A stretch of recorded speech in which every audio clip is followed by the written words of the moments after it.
জেলা থেকে সরাসরি এবার শেষ করবো একটা সুন্দর ছবি দেখিয়ে। দেখুন যে ছবি দেখতে পাচ্ছেন রয়্যাল বেঙ্গল টাইগারের ছবি।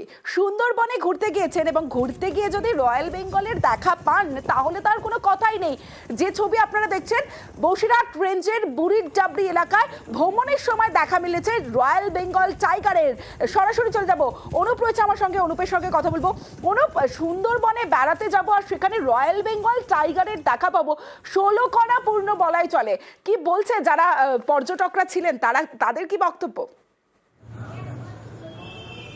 দেখো, সুন্দরবনে আসছে প্রচুর পর্যটক। ইতিমধ্যে কিন্তু সুন্দরবনে বিশেষ করে আছে শনিবার কলকাতা থেকে একদল পর্যটক কিন্তু সুন্দরবনে ঘুরতে এসেছিল।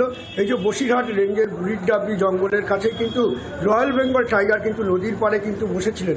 দীর্ঘক্ষণ বসে থাকার পরে সেই সব পর্যটকরা কিন্তু তারা কিন্তু ক্যামেরাবন্দি করেন এই রয়্যাল বেঙ্গল টাইগারকে। তারপরে কিন্তু সে কিন্তু সমহিমায় এই জঙ্গলের মধ্যে কিন্তু প্রবেশ করে। তবে এই যে সুন্দরবনে যেসব পর্যটকরা আসে, বেশিরভাগই পর্যটক বা সব পর্যটকরা তারা একটাই আশা নিয়ে আসেন যে যদি সুন্দরবনে নিজের চোখে রয়্যাল বেঙ্গলকে দেখা যায় তাহলে সেটা কিন্তু 16 কলা পূর্ণ। শুধু তাই নয়, সেই আনন্দ কিন্তু তারা কিন্তু মোবাইল বা ক্যামেরায় কিন্তু বন্দি করে নেয়। কারণ বন্দি করে একটাই কারণে, যতবারই আসি ততবারই যদি সুন্দরবনে রয়্যাল বেঙ্গল টাইগার দেখতে পাই। যেমন ভ্রমণ পিপাসু মানুষজন সুন্দরবনে কিন্তু আসে রয়্যাল বেঙ্গল টাইগার দেখতে, তবে রয়্যাল বেঙ্গল টাইগারের দেখা মিললেই তার থেকে আনন্দ কিছু হতে পারে না। তবে এই দেখাই আজ পেলেন বুড়ির ডাবরি জঙ্গলে বাঘ দর্শন পর্যটকদের। স্বাভাবিকভাবেই খুশি পর্যটকরা।